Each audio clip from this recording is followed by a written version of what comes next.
মিরপুর 10 নম্বর এলাকার এই মাহমুদ মানি এক্সচেঞ্জের 21 লক্ষ টাকা ও কিছু বৈদেশিক মুদ্রা, এটার যে ডাকাতির চাঞ্চল্যকর ঘটনা, সেই ঘটনার সাথে সংশ্লিষ্ট যারা তাদেরকে গ্রেপ্তার। তথ্য প্রযুক্তির চূড়ান্ত বিশ্লেষণে প্রাপ্ত তথ্যের ভিত্তিতে ডিবির একাধিক টিম একই সাথে ঢাকা, বরিশাল, পটুয়াখালী, ময়মনসিংহ ও যশোর জেলার বিভিন্ন স্থানে অভিযান পরিচালনা করে ডাকাতির সাথে সরাসরি জড়িত ডাকাত দলের মূল পরিকল্পনাকারী জলিল মোল্লা সহ অপরাপর ডাকাত সদস্য মোস্তাফিজ, পলাশ, দীপু, সোহাগ সহ মোট 6 জনকে গ্রেপ্তার করতে সক্ষম হয়। এদের সকলেই পেশাদার ডাকাত। তাদের বিরুদ্ধে ঢাকা মহানগরী সহ দেশের বিভিন্ন স্থানে ডাকাতি, খুন, অস্ত্র সহ বিভিন্ন অপরাধের একাধিক মামলা রয়েছে। গ্রেপ্তারকৃতদের নিকট হতে ডাকাতির লুণ্ঠিত 5,03,000 টাকা, 106টি বিভিন্ন মানের বৈদেশিক মুদ্রা, 2,12,000 টাকা মানের জাল টাকা, ঘটনার কাজে ব্যবহৃত 3টি মোটরসাইকেল, 1টি মাইক্রোবাস উদ্ধার করা হয়।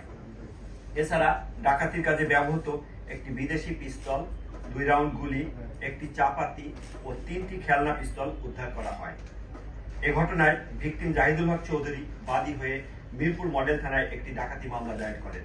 মামলার তদন্ত কার্যক্রম চলমান রয়েছে এবং জড়িত অন্যান্য অপরাধীদের গ্রেপ্তার সহ অবশিষ্ট মালামাল উদ্ধারের অভিযান অব্যাহত রয়েছে।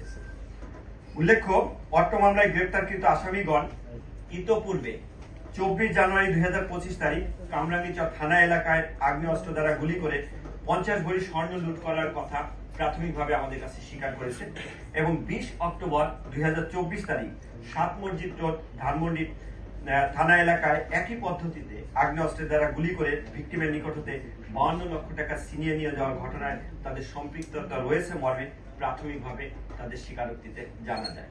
যখন একটা ডাকাতি করতে যাবে, ডাকাতি করতে গেলে সেখানে অস্ত্র থাকবে, সেখানে গাড়ি থাকবে, সেখানে মোটরসাইকেল থাকবে, পালানোর জন্য তার বাহন থাকবে, পালানোর জন্য বাহন না থাকলে সেখান থেকে পালাতে পারবে না, অস্ত্র না থাকলে ভীতি সঞ্চার করতে পারবে না, ডাকাতি কার্যক্রম করতে পারবে না। জাল টাকার বিষয়টা, জাল টাকার বিষয়টা সেটা আরেকটা অপরাধের ডাইমেনশন, যে ডাইমেনশনে আমাদের তদন্ত কার্যক্রম চলছে যে এইটার ক্ষেত্রে তার প্রিভিয়াস হিস্টরি আছে কিনা, অথবা জাল টাকাটা কোথা থেকে এনেছে। যেহেতু আমরা পেয়েছি, পাওয়ার পর এন্টিটিটা আমাদের তদন্ত করতে হবে, তদন্ত করে জানতে হবে, এটার রুট বের করতে হবে, সেটাকে আইনের আওতায় আনতে হবে। কালো ব্যাগ নিয়ে যাওয়া, নিয়ে আসা, এটা কয়েকদিন তারা দেখার পর তারা দেখে কখন ব্যাগটা মোটা, কখন ব্যাগটা চিকন। মোটা মানে বেশি টাকা আছে, এইভাবে তারা টাইমটা দেখে। তারিখ তারা নির্ধারণ করে কোন তারিখে এই অঞ্চলের মার্কেট বন্ধ থাকে, মার্কেট বন্ধ থাকলে লোক সমাগম কখন কম হয়। এভাবে তারা তাদের যে ফেভারের একটা এনভায়রনমেন্ট, পরিবেশ, সেটা নিশ্চিত করে তারা কার্যক্রমটা করে। এটাই তারা আমাদের কাছে স্বীকার করেছে।